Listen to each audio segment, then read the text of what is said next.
Mm,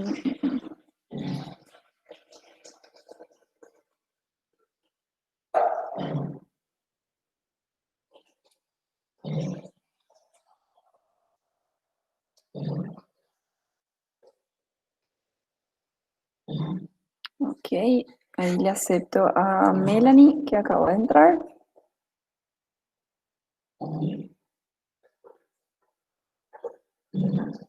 Muy bien. Ok, ok chicos, entonces la clase de hoy ya está en el Moodle disponible para ustedes, que consiste en esta presentación que vamos a estar revisando hoy, vamos a estar analizándola y ciertamente voy a ir también colocando el cuestionario para que puedan tener también una guía de estudio. El material de lectura, chicos, que van a tener disponible va a ser el folleto, que en realidad ustedes ya tienen el folleto, los apuntes de patología general que nosotros preparamos en la cátedra. Solamente lo único que hago yo en cada clase es destacar las páginas, hacer leídas, pero sepan que también en Internet hay un montón de información relacionada a los temas que vamos desarrollando. ¿Está bien? Entonces, de manera a poder ayudar, nosotros lo que hacemos es vamos colocando links que facilitan la lectura, digamos, en Internet. ¿Ok? A ver, calma acá, Romina. Bienvenida, Romina, te acepto ahí. Eh, pero bueno, tratamos de ir creando como guías, como de manera a poder crear un estudio un poco más organizado, ¿verdad? Pero así como recién ustedes me destacaron el tema del video que no se podía ver, es importante que todo cuestionamiento, toda crítica, cualquier sugerencia o comentario, siempre estamos abiertos a todo ello, ¿sí? Bien, chicos, entonces cuando nosotros comenzábamos hablando de pigmentos, decíamos en la clase anterior que los pigmentos son sustancias que están dotadas de una coloración propia y que en el organismo esos pigmentos pueden estar dispuestos en forma soluble, algunos son insolubles, pueden estar de forma amorfa, algunos pueden localizarse en forma intracitoplasmática, mientras que otros pueden estar localizados de forma extracitoplasmática o por fuera de las células. Y que para hacer más ordenado el estudio, nosotros separamos a esos pigmentos y decimos, bueno, algunos son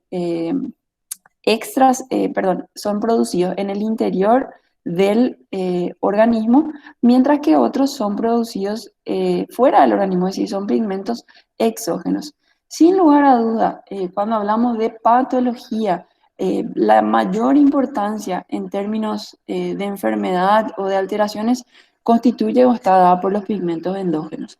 Tanto así que en la clase pasada hablamos del trastorno producido a partir de una hiperbilirrubinemia conocida como ictericia. ¿Tá? También hemos visto trastornos melánicos y trastornos a partir del acúmulo de lipofucsina o pigmentos ceroides, ¿verdad?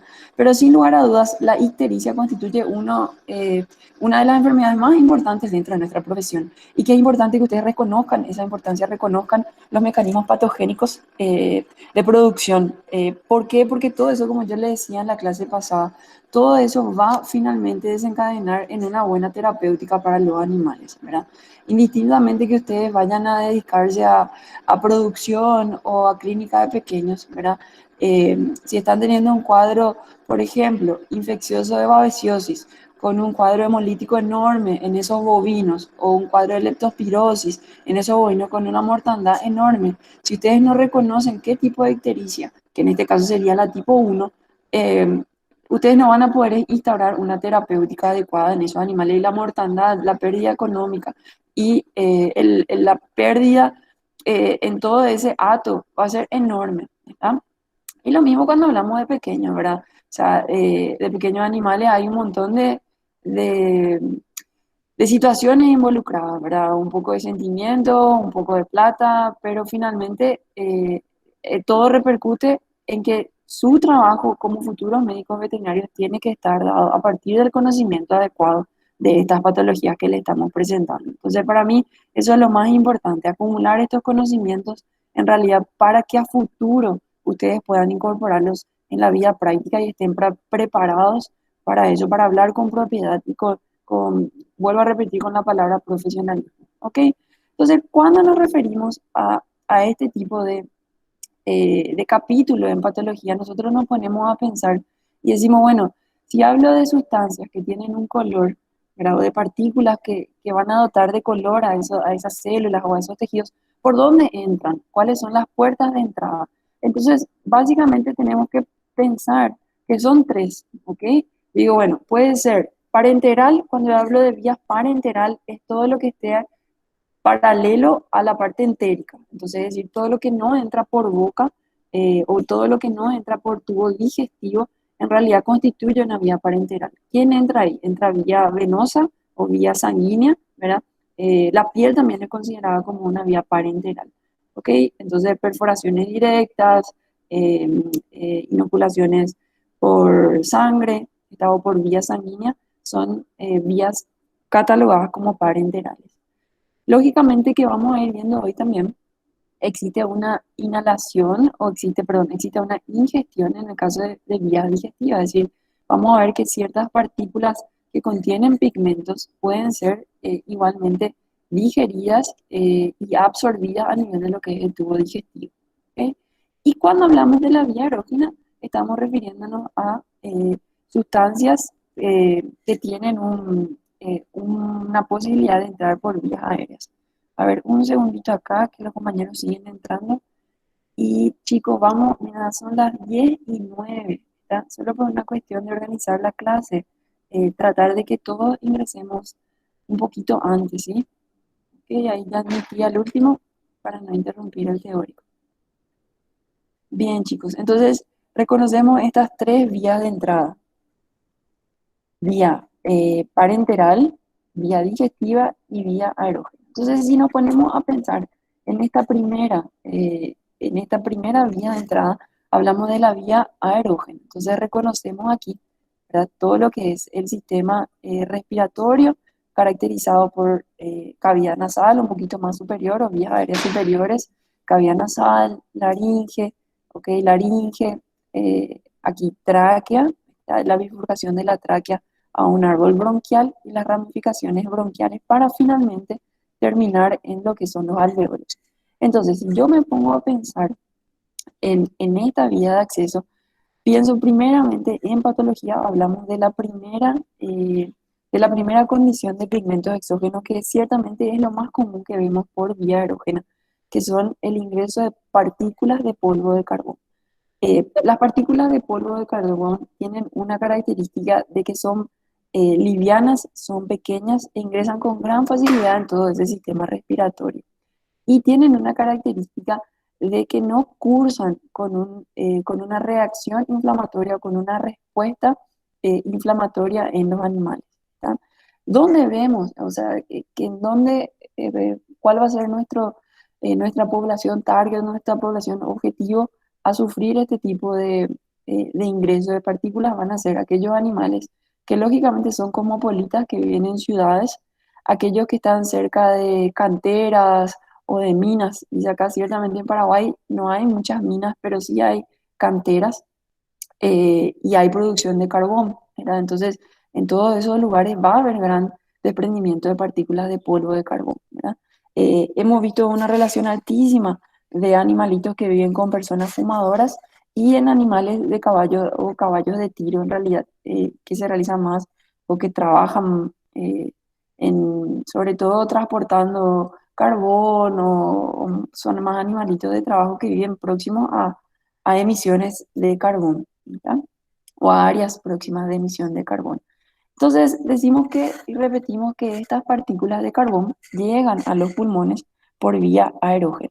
Entonces, si yo trato de dividir al sistema respiratorio, histológicamente esto veíamos en primer curso, y decíamos, bueno, lo que acabamos de mencionar, la tráquea caracterizado finalmente por un último cartílago que es el cartílago de la carina, dividida en los bronquios extrapulmonares, aquellos que todavía no perforaron el parénquima pulmonar, para que después esos bronquios ingresen dentro del parénquima pulmonar hasta convertirse en bronquiolos primarios, secundarios y terciarios.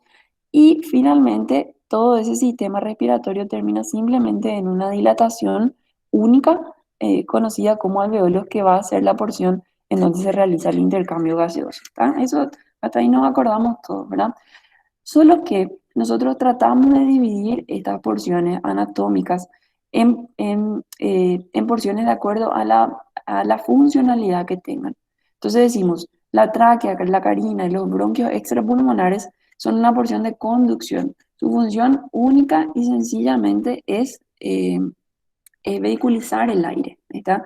Y el epitelio estaba conformado por un epitelio pseudoestratificado, cilíndrico, ciliado, con un montón de células caliciformes, ¿está? Entonces, su función aquí es evitar el pasaje de partículas superiores a 5 micras.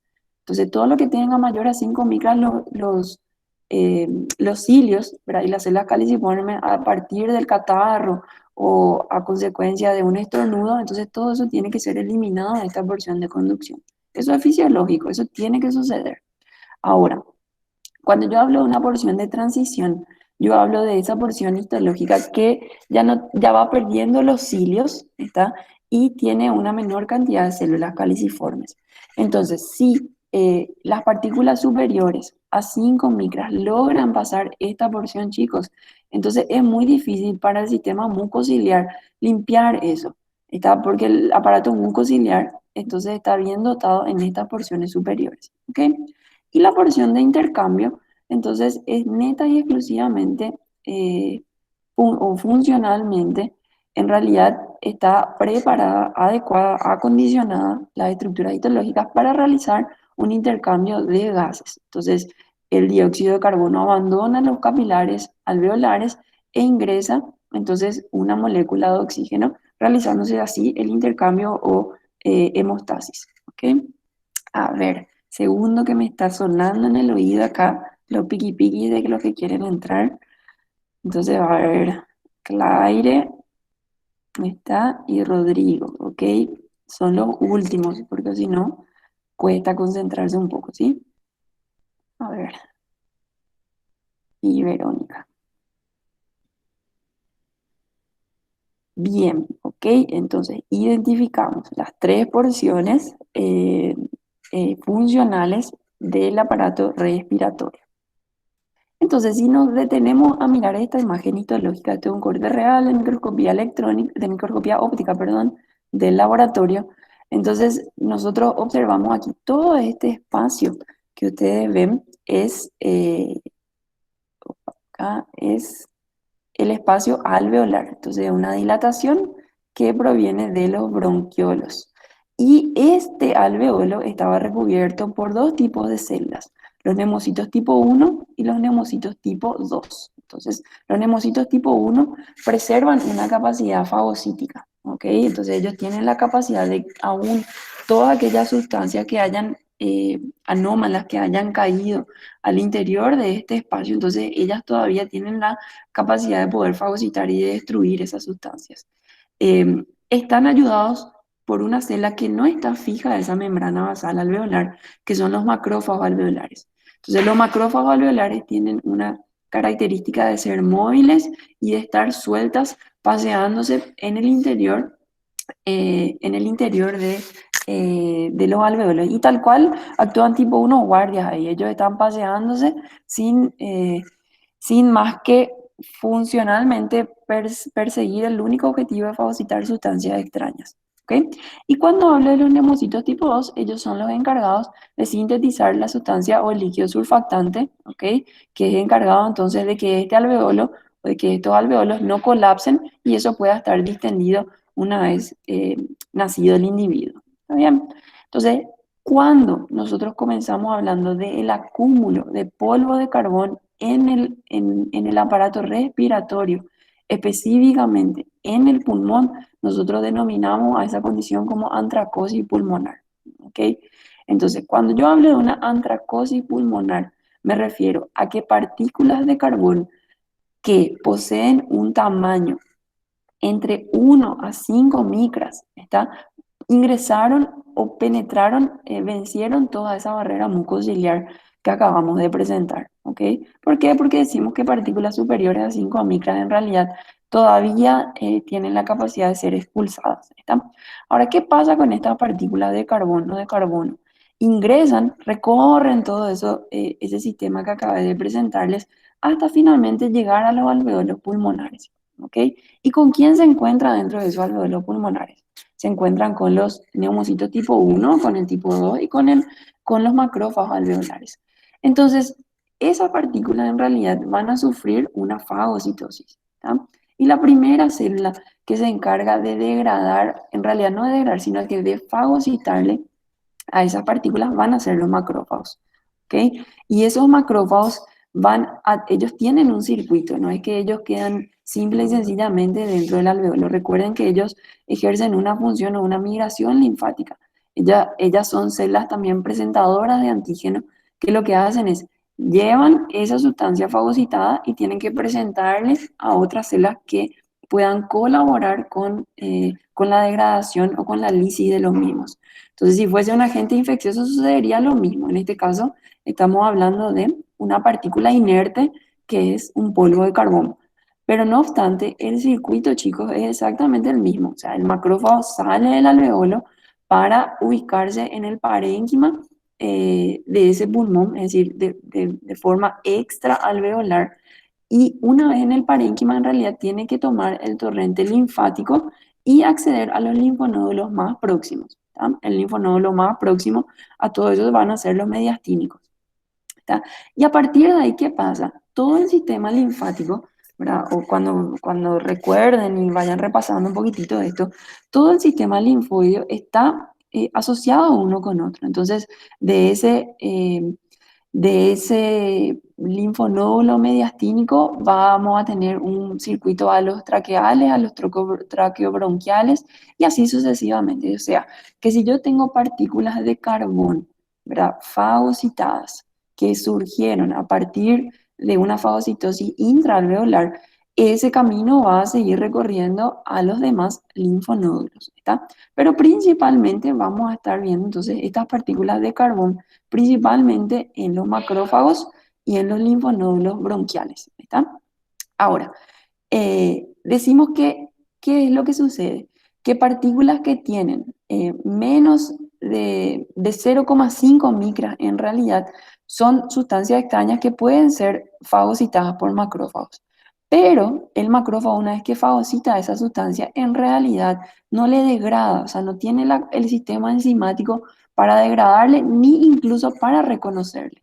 Entonces, por tanto, estas partículas, como le mencioné hace un ratito, en realidad no cursan con una alteración o una respuesta inflamatoria importante. ¿Por qué? Porque el sistema no está preparado para eso, o sea, no es inerte, no le reconocen. ¿Tá? Entonces, si yo macroscópicamente, ¿cómo veo eso en una lesión morfológica? Entonces, fíjense aquí, esto es el pulmón de un canino, y yo observo un puntillado negruzco, ¿verdad? Distribuido a lo largo de todo este parénquima pulmonar. Entonces ahí espero la respuesta de alguien. ¿Qué, ¿Por qué yo veo ese puntito? ¿Dónde ha de estar ese puntito ahora? Este puntito negro. ¿En qué estructura les parece a ustedes? Si está en el pulmón.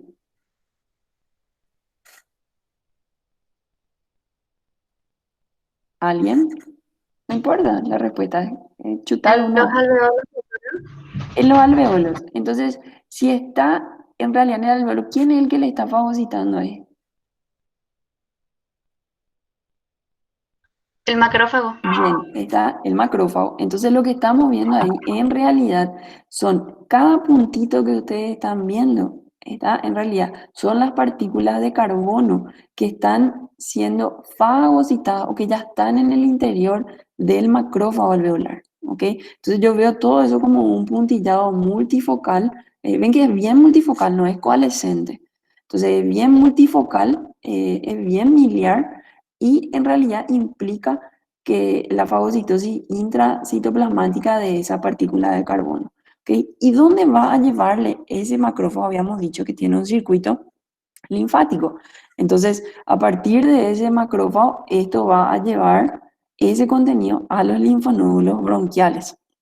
Entonces nos fijamos acá, fíjense, esto está abierto Esto es bronquio y inmediatamente alrededor de los bronquios están los ganglios linfáticos.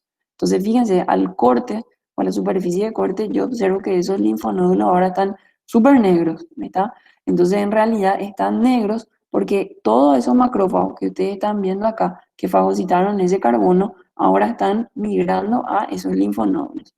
Si hacemos un corte histológico de ese pulmón o del linfonódulo, que esto corresponde a un corte del linfonódulo, fíjense aquí lo que vemos. Entonces, el citoplasma está cargadísimo de un pigmento negro que en realidad es una partícula de carbón. Pero cuando avancen ustedes en todo lo que es respuesta inflamatoria, van a ver que en realidad esto es normal. Esto está divinamente normal. No hay ninguna reacción inflamatoria. Todas las células están en su lugar, pero no es adecuado que esto tenga eh, una partícula de carbono ahí, ¿está? Entonces, simplemente ahí le puse el linfonódulo, un camino con partículas de carbono intracitoplasmáticas dentro de los macrófagos, ¿ok? Entonces, cerrando la primera que vemos, cuando hablamos de polvo de carbón, recordar, son partículas inertes y son partículas insolubles, ¿está? Que son fagocitadas por los macrófagos alveolares, ¿ok? En ellos no se produce una degradación enzimática, por eso que decimos que es inerte. Entonces, y se produce una reacción en realidad solamente de acúmulo in situ, no hay ni reacción, se acumula en el citoplasma, ¿ok? Algo que no, todavía en estos años que yo hago patología nunca vi, pero se describe mucho en humanos, es el trayecto de esos macrófagos a nivel de lo que son los linfáticos. Entonces, cuando nosotros vemos, por ejemplo, esta alteración debajo de pleura, nosotros tenemos todo el circuito o los vasos linfáticos, ¿tá? Se ven todos como unos hilitos. Y en personas, en humanos que están muy expuestos a los que trabajan en minería o los que trabajan en lugares bien o con carbón propiamente, entonces se ve el circuito de migración así como un trayecto de los linfáticos al linfonódulo. Ven que acá la alteración es bien multifocal. Entonces yo presumo que eso es realmente macrófago alveolar, como respondieron, ¿verdad? Y aquí netamente estoy viendo esto. Estoy viendo que los macrófagos llegaron al linfonódulo y observo esa partícula de carbón. Pero ciertamente no veo el trayecto, el caminito del linfático, ¿está? Entonces, por eso, en alteraciones macroscópicas, cerrando lo que es polvo de carbón, nosotros podemos identificar áreas multifocales de color negruzco, de distribución o de intensidad moderada, severa, dependiendo de la cantidad de polvo de carbón inhalada. Y así también vemos el acúmulo en el linfonódulo. Pero recuerden que pueden también tener presencia del polvo de carbón de manera subpleural, ¿tá? Sí, y subpleural implicando que hay una cantidad grande en los vasos linfáticos. ¿Ok? Ahora, ¿qué pasaría? Sobre todo en personas, esto es por vía respiratoria, pero lógicamente si estamos hablando de animalitos eh, o de personas que están muy expuestas al polvo de carbón, lógico que ese polvo de carbón también puede entrar por vía digestiva, obvio, ¿verdad? Entonces, así como entra por la nariz, también puede entrar por vía digestiva. Entonces, imagínense ustedes cuando abrimos un intestino o cuando cortamos, en realidad hacemos la apertura del intestino, vemos directamente las placas de Peyer en la primera porción de intestino delgado. Entonces, en placa de Peyer se puede observar esta misma coloración negruzca, ¿ok? Ciertamente, nosotros en medicina veterinaria, la incidencia de antracosis pulmonar es mucho mayor, ¿verdad? Así hablamos de una incidencia de antracosis digestiva. No obstante, sepan que también puede tener una entrada digestiva, ¿ok? Bien. La segunda condición que vemos la conocemos como neumoconiosis, chicos. Y cuando hablamos de neumoconiosis, nosotros en realidad en esta condición incluimos un grupo de enfermedades, como les puse acá, un grupo de enfermedades, pero que en este caso sí se caracterizan por cursar con un proceso inflamatorio. ¿Está? A diferencia del polvo de carbón, en donde en realidad no había una reacción inflamatoria. ¿Está? Cuando hablamos de neumoconiosis, sí, ¿está? Ya hay alteración en el parénquima en el parénquima o en el intersticio de todo lo que es el pulmón. Entonces, si desglosamos la palabra etimológicamente, decimos que neuma quiere decir aire, ¿ok? Y kouni quiere decir polvo. Entonces, de vuelta, son polvos que están presentes en el aire, ¿está? Solo que a lo largo del estudio de la patología, a esta neumoconiosis o dentro de este grupo de enfermedades se le incluyó a cierto tipo de polvos, que es lo que vamos a estar viendo ahora, ¿está?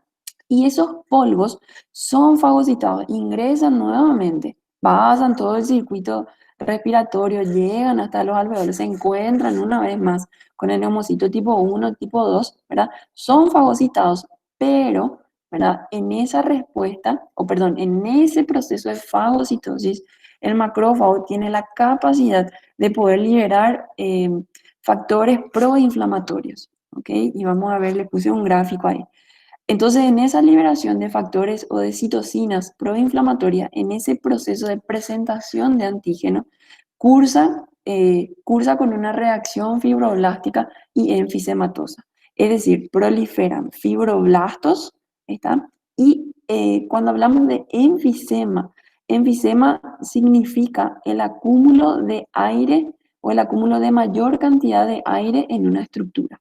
Entonces, ¿qué quiere decir? Quiere decir que si yo tengo el alveolo de por sí, eh, tiene aire, lógico. Pero cuando yo hablo de enfisema me refiero a que eso puede tener mayor cantidad de aire.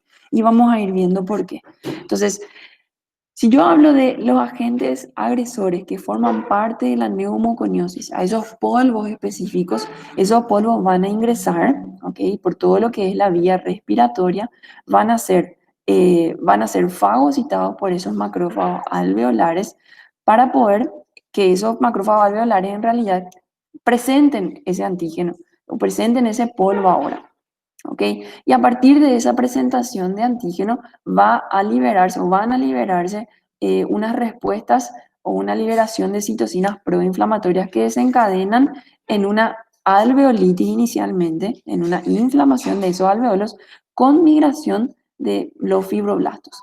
Y ustedes recuerdan, ¿verdad?, que los fibroblastos son células, son uno de los componentes del tejido conjuntivo cuya función es sintetizar las fibras, ¿está? Entonces, cuando yo hablo de fibra, yo digo, bueno, son tres fibras: fibra reticular, fibra colágena y fibra elástica, ¿está? Entonces, el fibroblasto tiene la capacidad de poder sintetizar eso.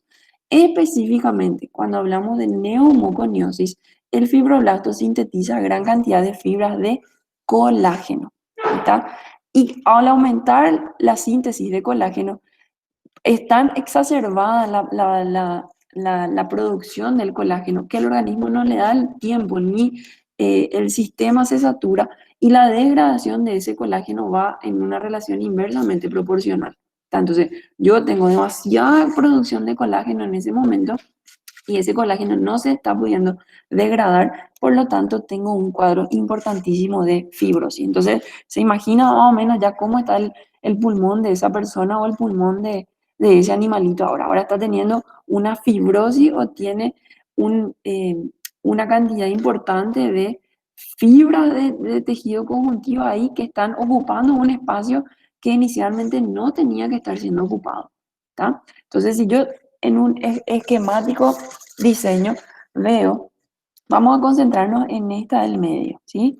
Entonces, vemos esto es uno de los polvos que forma parte de este grupo de enfermedades que conforman la neumoconiosis, es el sílice.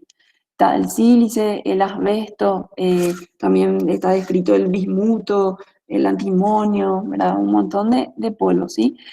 Pero básicamente la respuesta es esta, chicos, ¿sí? Observen el macrófago, ¿verdad?, junto con el neumocito tipo 1 y el neumocito tipo 2 presente en el alveolo, reciben al agente injuriante o al agente que sería el polvo.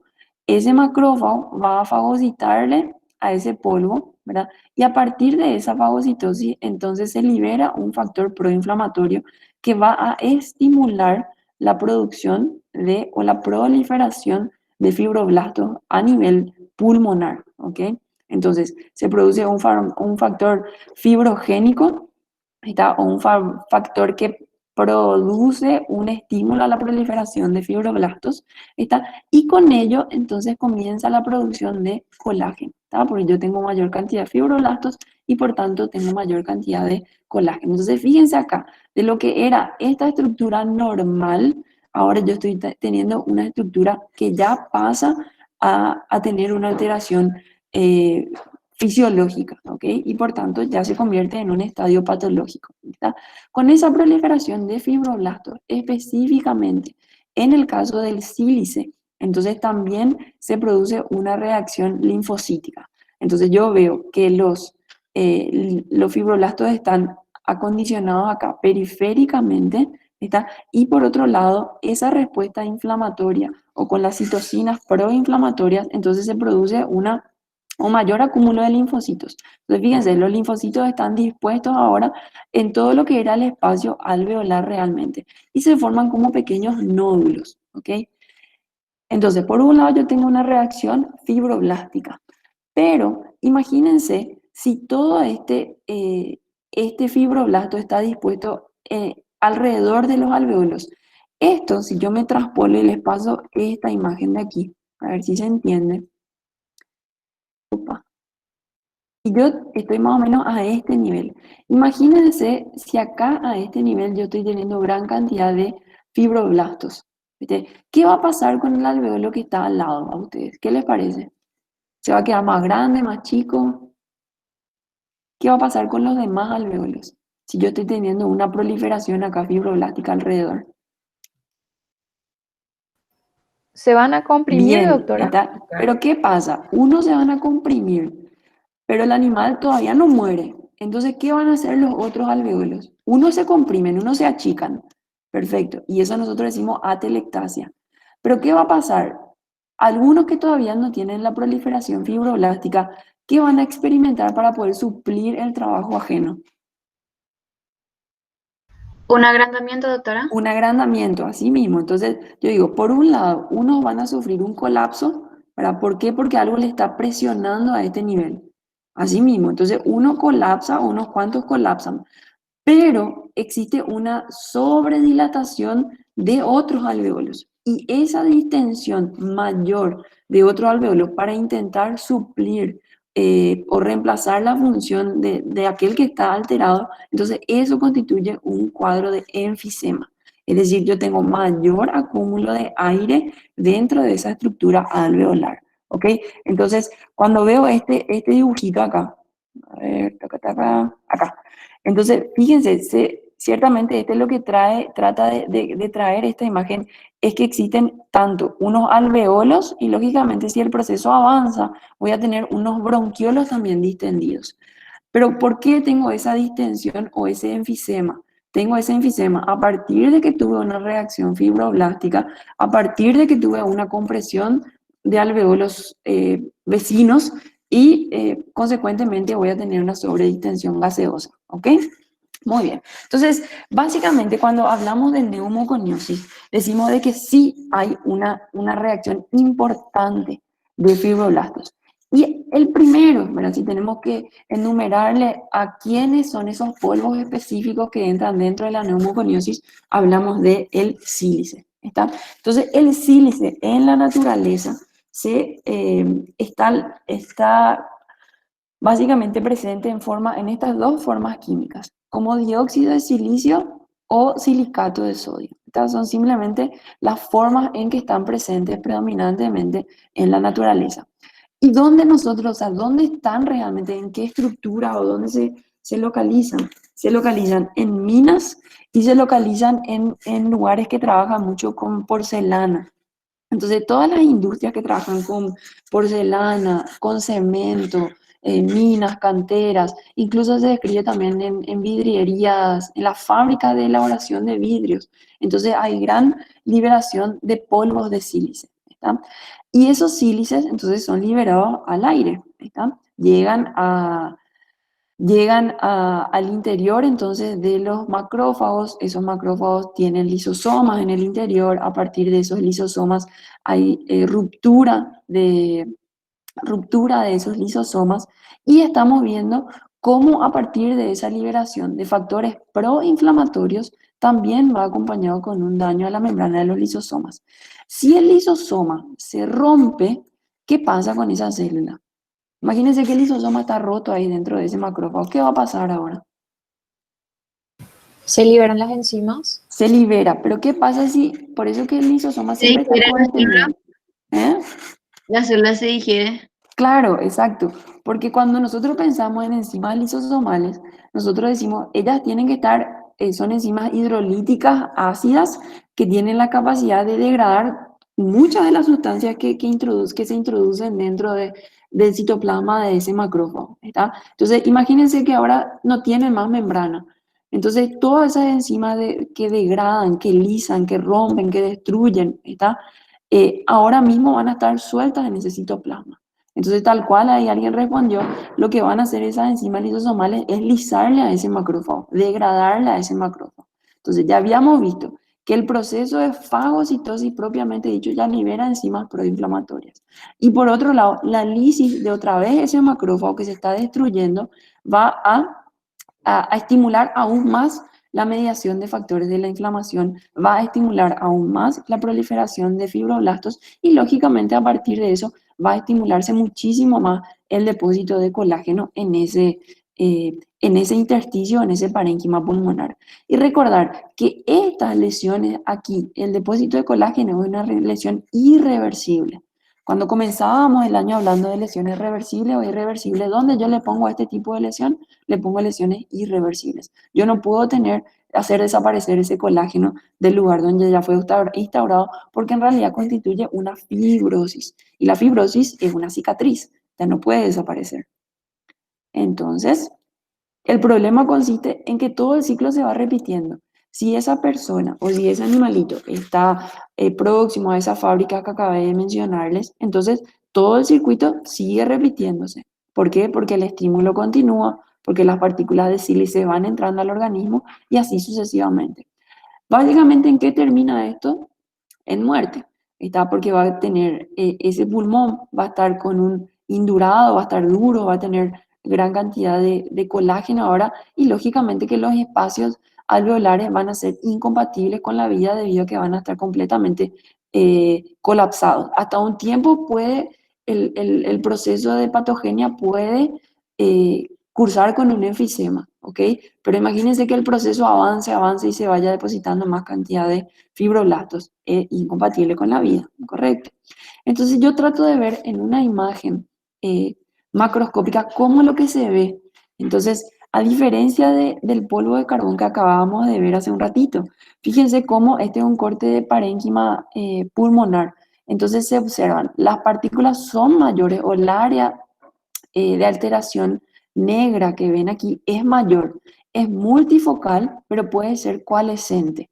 ¿Ok? Entonces, ¿qué yo estoy viendo acá? Si me pongo a pensar en la patogenia, el área negruzca, tengo que tener la capacidad de poder interpretar. Entonces, yo ya veo que es un área que está sobrelevada, que si al tacto me voy con el dedo ahí, eso va a estar un poco más firme. ¿Está? Cuando un pulmón en realidad tiene que tener una consistencia crepitante. Yo tengo que tocar un lóbulo pulmonar y eso tiene que crepitar en mis manos, eh, yo tengo que sentir de que hay gran cantidad de gas ahí, ¿está? Eso es lo normal. En cambio, si ustedes se ponen a pensar, tocan este pulmón, eso no va a estar crepitante, va a estar mucho más firme e incluso puedo observar aquí que ya se observan las fibras de tejido conjuntivo de un color blanquecino, ¿está? Entonces esta foto es súper linda porque se ve todo en una imagen representada, todo lo que estamos viendo en el circuito de producción de la lesión, ¿ok? O de inicio de la lesión. Entonces, veo que esas áreas negruzcas en realidad constituyen a los macrófagos, ahora que probablemente tenga macrófagos ya lisados con gran cantidad de partículas de sílice ahí. ¿Está? Entonces, las partículas están dentro del citoplasma, pero también están sueltas. ¿Está? Muy bien. Y esto entonces implica la fibrosis, o sea, es decir, el tejido conjuntivo proliferado que se observa de un color blanquecino. ¿Tá? En un corte histológico, cuando nosotros observamos, ¿qué vemos? Vemos que esos macrófagos en un comienzo empiezan a fagocitar ellos solos, ¿tá? Ellos solos fagocitan.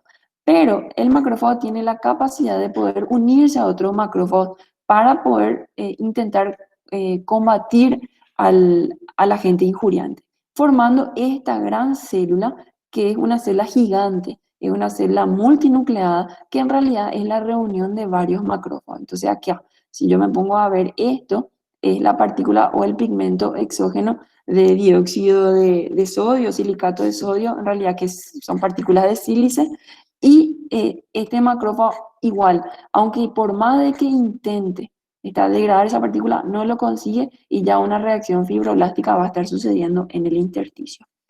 A mayor aumento, ahora, o viendo todo lo que es este el pulmón, en realidad un pulmón humano de un minero y está a disposición para estudio. Entonces, fíjense la alteración en el parénquima, chicos, es enorme. Entonces, todas esas partículas negruzcas que ustedes ven son las partículas del dióxido de sodio. Y totalmente, si bien ahora está formalizado, pero ese pulmón va a estar rígido, va a estar firme. ¿Por qué? Porque tiene una reacción fibroblástica impresionante. ¿Está? Muy bien, en un corte histológico, ahí le señalé con una flechita, con una estrellita, perdón, en realidad todo este espacio tendría que estar siendo ocupado por esa primera imagen histológica que les mostré de los alvéolos. Yo tengo que tener los alvéolos bien distendidos, tengo que tener no colapsados con el neumocito tipo 1, tipo 2 y el intersticio de lo más bien. Pero acá, ¿qué pasa? Todo eso está siendo reemplazado por una reacción fibroblástica. Muy bien. Entonces, a medida que avanza esa lesión, eso es irreversible, lógico, y el animalito puede llevar o puede desencadenar la muerte a partir de eso. El segundo polo que estudiamos dentro de la familia de enfermedades que incluye la neumoconiosis son las partículas de hierro. Entonces, cuando hablamos de hierro y si tenemos un acúmulo de polvo de hierro en el organismo, nosotros hablamos de que esa condición se conoce como siderosis. ¿Ok? Entonces, la siderosis va a dotarle al tejido de un color rojo ladrillo, dice en realidad en los libros, en la literatura. Pero cuando nosotros describimos en histopatología, podemos inclusive poner rojizo y entre paréntesis compatible con polvo de hierro. ¿Está? Cuando hacen una descripción anatomopatológica, esas que le están mandando a la doctora Paola, ustedes pueden describir de una coloración rojiza y poner entre paréntesis la aclaración de lo que piensan que es la etiología de ese color rojo ladrillo que está siendo descrito aquí. ¿Ok? Entonces, si bien esta es una imagen que no corresponde a pulmón, me pareció importante ponerla porque cuando hablamos de hierro, en realidad el hierro puede estar presente en, a ver, si pensamos en qué puede estar presente, el hierro puede estar presente en fábricas de metalúrgica, en tornerías, es decir, aquella industria que trabaje con un material que contenga hierro y que eventualmente eso va a ser raspado o libera partículas al aire o inclusive eventualmente al agua. ¿Está? Ahora, también existen otros fármacos que se utilizan en nuestra profesión y que incluso se pueden suministrar asociados a vitaminas, como por ejemplo esos multivitamínicos a base de minerales también o asociados a minerales. Entonces, fíjense acá, este es el corte, esto es el fémur, ¿okay? La cabeza femoral de un suino. Entonces, aparentemente un animalito pequeño por las dimensiones. ¿Tá? Entonces, vemos el depósito de este hierro a nivel de lo que es el músculo. No encontré una imagen linda de polvo de carbón para pulmón, pero más o menos se ve de esta manera. ¿Está? Y recuerden que entramos dentro de la familia de neumoconiosis. Entonces, sí o sí, hay una reacción fibroblástica también a nivel de este músculo. Si hacemos un corte histológico, se ve algo parecido a lo que ya presentamos en la clase pasada con la hemosiderina. Solo que recuerden que la hemosiderina proviene en realidad proviene del hierro que está presente en la molécula de hemoglobina, ¿se acuerdan? Pero eso es endógeno, no es exógeno. Acá estamos refiriéndonos a que la siderosis es en realidad una condición que implica un pigmento exógeno en los animales. Pero si hacemos un corte histológico se ve bastante parecido, se ven células con acúmulo intracitoplasmático de un pigmento dorado, de un pigmento más amarillento, pero para mí es dorado, ¿está? Entonces, esto es un corte histológico de hígado y esas células que ustedes están viendo son macrófagos, son las células de Kupffer que fagocitaron probablemente. Entonces, si esto que está presente en el músculo va a quedar ahí, es fagocitado, se produce una reacción inflamatoria, pero ese macrófago tiene que circular, se va a ir al linfonódulo y va a recorrer el organismo también. Entonces, cuando yo hablo de fármacos, recuerden que los fármacos son metabolizados a nivel hepático y son excretados a nivel renal. ¿Ok? Entonces, por eso es que probablemente este animalito, entonces, si bien no es del mismo caso, pero podría aplicarse porque es un suino también, ese fármaco va y va a terminar dentro del metabolismo de la maquinaria enzimática de los hepatocitos. ¿Ok? Bueno, y el tercer y último, dentro de la neumoconiosis, en realidad entran, no es metales, dice así el capítulo, pero en realidad entran tres tipos de metales más importantes dentro de veterinaria. ¿Está? El primero implica las sales de plata, el segundo al plomo. Cuando nosotros vemos al cuadro de intoxicación por plomo en los animales, eso se conoce como saturnismo o como plumbosis, son sinónimos, ¿verdad? Y también podemos identificar partículas o metales pesados como el bismuto. ¿Ok? Todas estas, tanto el argirosis, el saturnismo y el bismuto, básicamente son metales que van a cursar con una pigmentación de una coloración gris en los animales. ¿Está? Y esa coloración grisácea, si bien nosotros pensamos, bueno, pero el plomo en realidad es un derivado del petróleo y es negro, sí, pero cuando se deposita a nivel de los tejidos, chicos, y bajo influencia luminosa, ese color negro pasa a convertirse en un color grisáceo. ¿Tá? Entonces, aquí puse solamente algunas imágenes.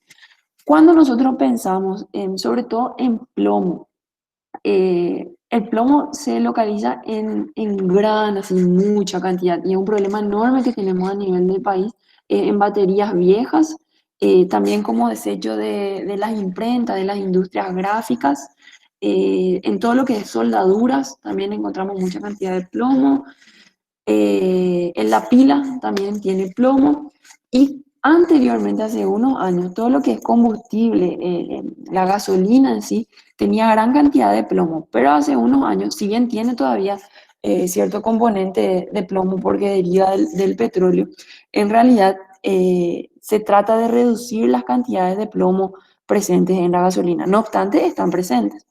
Ahora, fíjense solo, hay tuberías, también puse esta imagen porque en las tuberías viejas, ¿está? También había o sigue habiendo gran cantidad de plomo. Entonces, el plomo que está presente en esas tuberías simplemente es desprendido y básicamente es vehiculizado o está presente en el agua, ¿está? Y ciertamente decía lo de las baterías viejas porque es bien común que recibamos en la facultad o nosotros que hacemos diagnóstico post-mortem este tipo de condiciones. Estos animalitos tiesos, duros, y un diagnóstico diferencial para esto es tétano, pero en realidad esto es intoxicación por plomo. Entonces, fíjense, un animalito de una condición corporal súper buena, pero ¿qué pasa? Cerca del agua, cerca de los tajamares donde están tomando agua, en realidad se van y se depositan baterías viejas. Entonces, esas baterías viejas con cada lluvia o con el sol igualmente, esa batería vieja va liberando ese líquido y en realidad ese material tiene altísima cantidad de plomo. Entonces esos animales o ese plomo penetra, es absorbido a nivel de la tierra y pasa a los cursos de agua. Y esos animales empiezan a beber agua, en realidad son aguas contaminadas con altos niveles de plomo. Y es un metal pesado que cursa con un depósito o con una pigmentación en los tejidos. ¿Está? Como podemos ver aquí, esta es una persona. ¿Está? Pero ¿por qué esos animalitos expresan sintomatología neurológica? Porque el plomo es súper tóxico para las neuronas. Entonces, así como es ingerido, viene por vía digestiva o que es absorbido a nivel del intestino grueso, ese plomo absorbe y circula por todo el organismo hasta llegar al sistema nervioso central. ¿ok? Y en el sistema nervioso central cursa con estas sintomatologías que estamos viendo, ¿verdad? De tetraparesia, se quedan tetanizados, duros y después mueren, ¿está?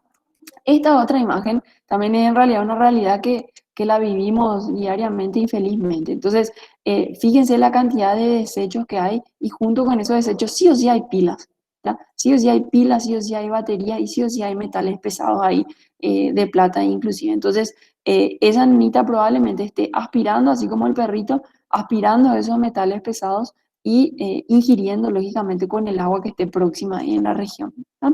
Entonces, en una tinción especial que se hace para identificar las partículas de plomo, ¿verdad? Ciertamente estas de plata, entonces nosotros vemos a esas células del intestino, entonces repletas con estos puntitos negros que en realidad corresponden al acúmulo de esos metales pesados. Y esta imagen, fíjense en el borde de las encías, esa es una persona. Y esto también se ve en animales. Entonces, ahí en el ligamento periodontal o en la unión de la encía con la gingiva, nosotros vemos esa línea grisácea que yo les acababa de mencionar, que simplemente es el plomo que va ingiriéndose, que circula por el organismo y bajo el efecto luminoso nosotros tenemos esta coloración, que incluso, fíjense que hasta se queda negra. Los libros describen como una línea grisácea, pero cuando le miramos realmente hasta parece negro. Entonces, fíjense, por los dedos de esa persona hasta podría pensar de que o trabaja en un taller mecánico, o trabaja en una imprenta, o trabaja en una metalúrgica donde suelda tornillo, o etcétera, etcétera. Entonces, que es una persona que está constantemente bajo la influencia de esos metales pesados. ¿Ok? Muy bien. Entonces, dentro de neumoconiosis, recordar para todas los metales o las sustancias que acabamos de ver, tanto para el sílice como o sea, para el silicio, para los metales que recién mencionamos, en realidad sí o sí existe una inflamación, ¿verdad? Sí o sí existe un mecanismo de respuesta del organismo, a diferencia de lo que veíamos con el primero, que es el polvo de carbón, ¿está? Entonces, eso se traduce en alteraciones que pueden ser crónicas o que pueden ser agudas, ¿está? Y si se convierten en alteraciones de carácter crónico, chicos, eso es irreversible y no hay vuelta atrás, ¿está? Entonces, directamente va a conllevar a la muerte. Y cuando hablamos de plomo, a nivel país tenemos que destacar esto, porque es un problema grande que tenemos en los establecimientos simplemente por depositar las baterías o las pilas en lugares inadecuados. Muy bien. Otro ejemplo de pigmentos exógenos son los tatuajes, ¿está?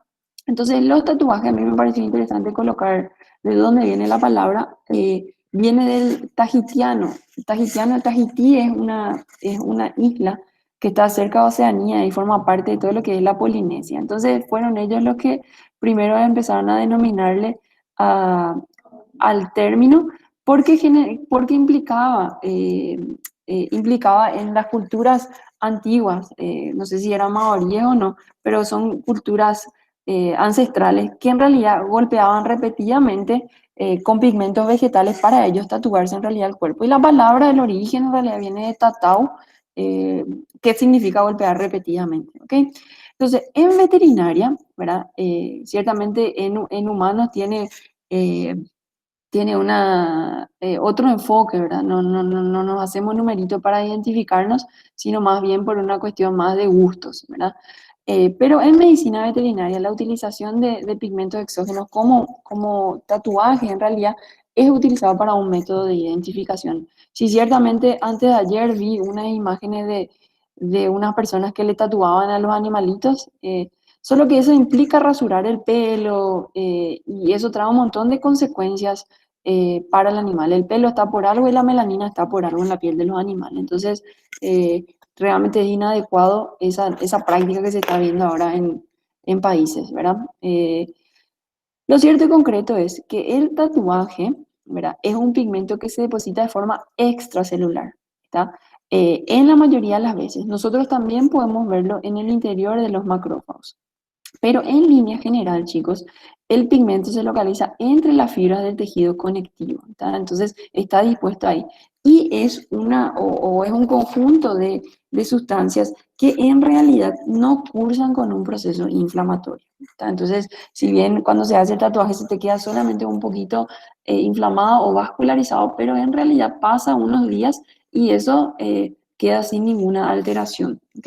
Entonces son varios los tatuajes utilizados, la sustancia química, algunos son óxido de carbón, otros cristales de magnetita, carbono amorfo, es decir, hoy por hoy hay un montón de sustancias, ¿verdad? Igualmente todas ellas son inofensivas para la piel. A lo que me refiero cuando digo inofensiva es en realidad que no cursan con un proceso inflamatorio. Cuando hablamos de método de identificación, ahora, cuando ahora se utiliza tatuaje en los animalitos, pero eso implica un raspado de pelo o un rasurado, en realidad sí, eso va a tener una alteración, pero en realidad a consecuencia del rasurado o de que yo estoy retirando o de que la persona está retirando el pelo en los animalitos como una protección al manto, ¿verdad?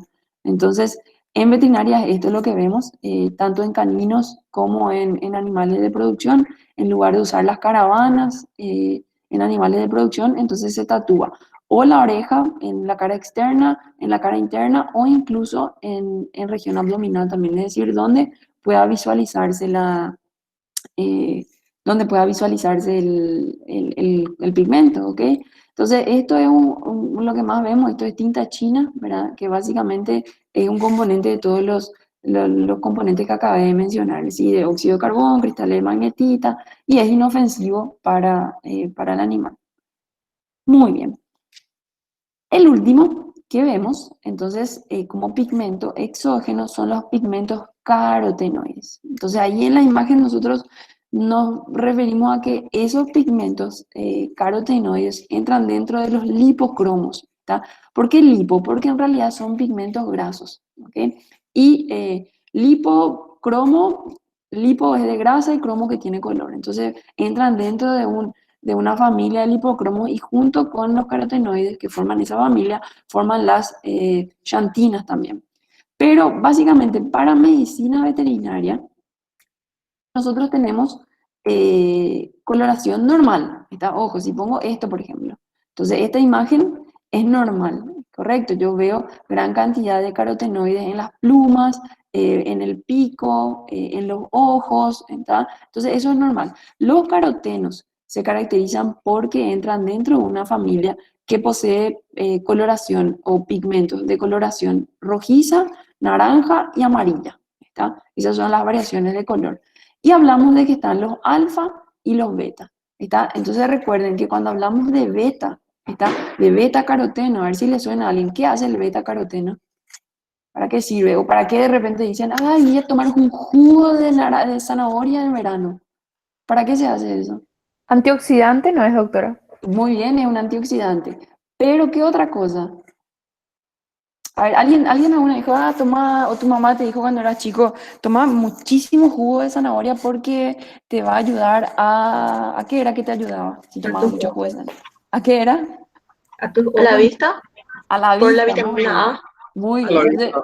confirmado, sí o sí nos decían cuando éramos chicos y hasta ahora, a mí se me queda eso, tomar jugo de zanahoria para poder ayudar a la vista, ¿verdad? O porque vas a tener la piel linda, ¿verdad?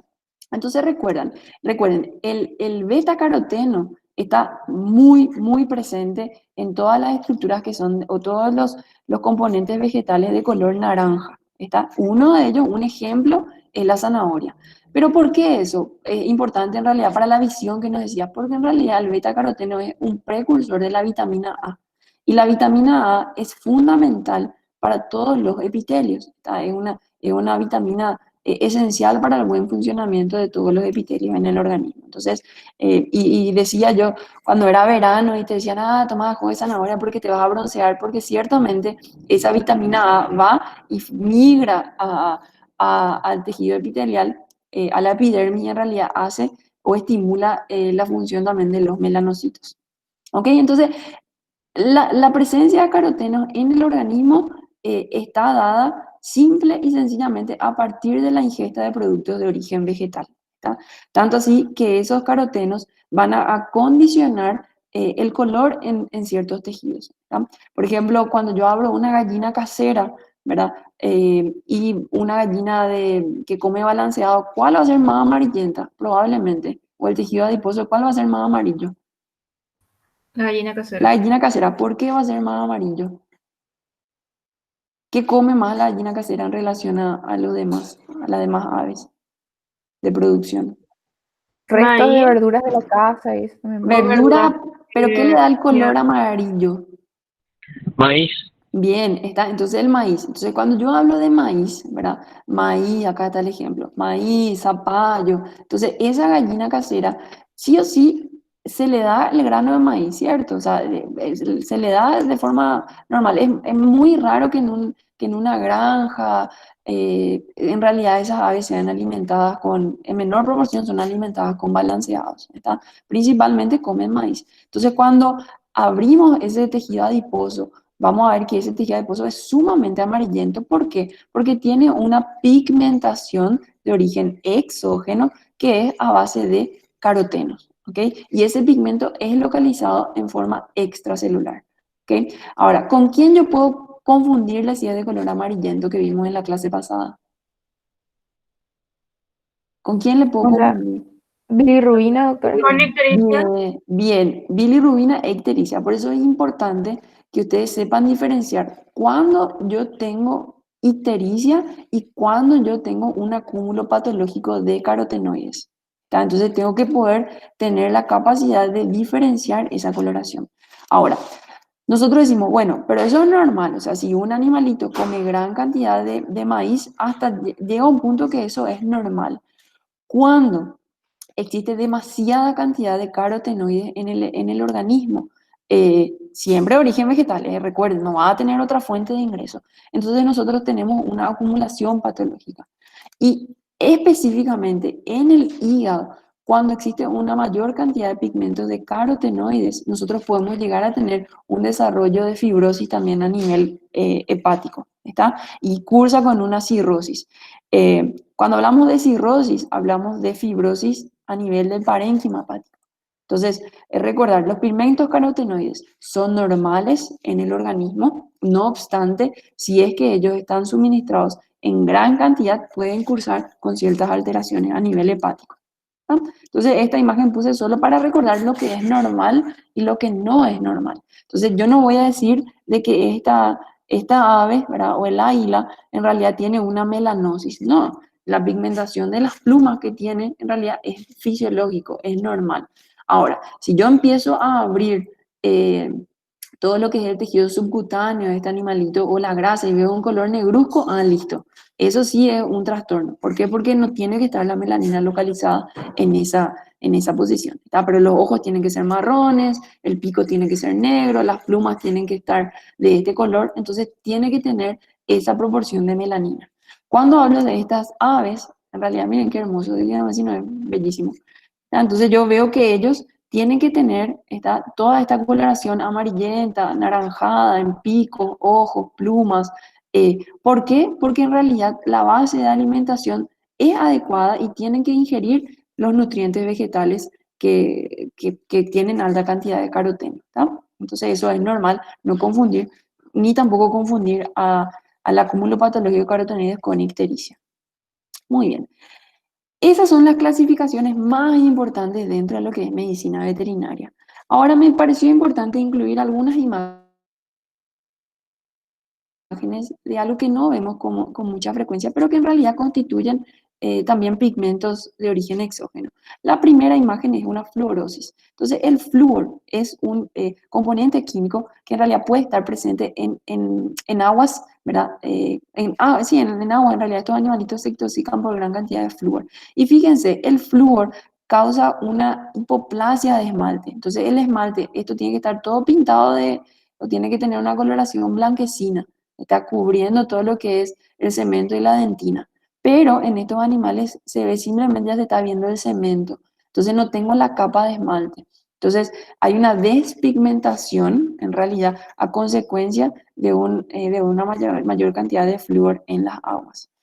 Otra imagen interesante es cuando hablamos de una mayor cantidad de cobre exógeno dentro del animal. Entonces, así como veíamos el del hierro, que decíamos, eso es una siderosis. Ahí se acuerdan del músculo de ese chanchito y de ese hígado. En realidad, cuando tenemos también multivitamínicos con minerales y que tengan alta cantidad de cobre, o el suministro es muy crónico en los animales, entonces nosotros tenemos esto, el cobre se deposita en el hígado, que va a ser el órgano que va a metabolizarlo, y es excretado a nivel renal, ¿está? Entonces, el cobre puede quedar acumulado entonces en estas células y vemos una coloración amarronada, a veces inclusive, sí, amarronada, de color marrón es lo que vemos, ¿sí? Muy bien, ¿está? Entonces, la clase de hoy, capaz que ustedes estaban naciendo cuando este cuadro se pintó. ¿En qué año nacieron ustedes? En el 1998. 2099, doctora. 99. Ah, mira, o sea que es mucho más viejo que ustedes, este cuadro. Este señor, Enrique Careaga, murió el año pasado. Fue un gran artista que el país tuvo, o sea que ustedes ni nacieron, ni idea no tenían. Pero siempre sus cuadros son bien interesantes, así que me pareció importante que por lo menos si no nacieron en esa época, le conozcan. Ok, a ver, voy a prender la cámara.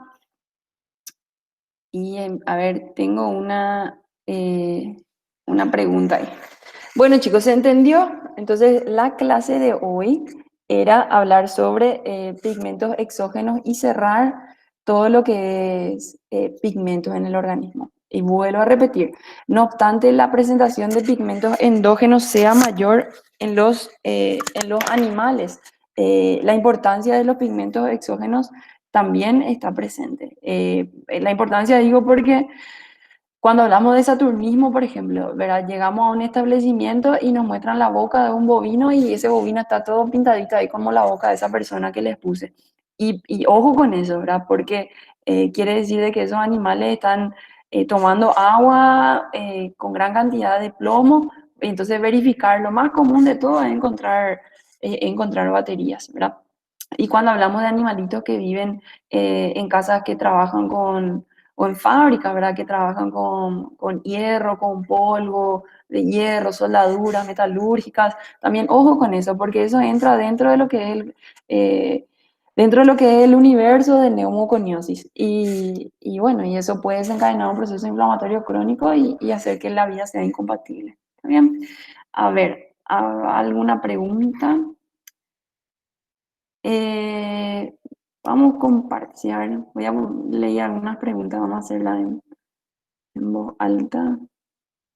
Doctora, ¿la antracosis es irreversible también? La primera. Sí, la antracosis es irreversible. La antracosis, como habíamos dicho, se caracteriza porque ese pigmento no puede ser degradado del organismo. El macrófago reconoce, perdón, el macrófago incorpora el polvo de carbón, pero no tiene la maquinaria enzimática ni lisosomal adecuada para poder degradar esas partículas de polvo de carbón. Entonces se quedan en realidad acumulados por mucho tiempo. Es un hallazgo súper común cuando hacemos una autopsia, porque muchos de los animalitos que hacemos en realidad son cosmopolitas, viven en la ciudad. Entonces, abrimos, por ejemplo, los pulmones y vemos los linfonódulos todos negros o con ese puntillado de carácter miliar negruzco, y eso el animal vivió por mucho tiempo con eso, es crónico. Entonces, respondiendo a la pregunta de Ceci, la lesión es irreversible, no cursa con una alteración fisiológica ni funcional, ¿está? Pero es irreversible, no desaparece. A ver. Cristel respondió, precursor de la vitamina A, muy bien. Otros que nacieron en el 99, en el 2002, bueno, pero igual es importante que le conozcan al señor Careaga. Lorena, tengo una gallina que pone huevos pequeños y la yema sin color. ¿Por qué sería? Una pregunta tonta, nunca hay preguntas tontas. Siempre todas son súper válidas para mí. No digas eso, Lorena, porque ninguna pregunta es tonta. Tonto es el que no pregunta, en realidad. Cuando hablamos hay que ver si el huevo en realidad que me olvidé darles como ejemplo, ¿verdad? La yema del huevo en realidad tiene una gran cantidad de carotenoides, por eso es que es de color amarillento. Cuando yo comparo nuevamente una gallina alimentada con maíz o una gallina alimentada comercialmente como la que compramos del súper, si yo comparo las yemas, son bien diferentes las intensidades de los amarillos. Entonces sabemos que eso es por los carotenoides. Si en el caso de la gallina que pone huevos pequeños, eso no tiene una funcionalidad, no tiene en realidad una etiología a partir de los carotenoides, sino más bien yo creo que el problema puede ser que esté en el oviducto, está o en el útero de esa gallina. Entonces descartar enfermedades infecciosas es lo primero. Incluso a veces en enfermedades infecciosas vas a ver que aparte de que son pequeñitos, los huevos las cáscaras son bien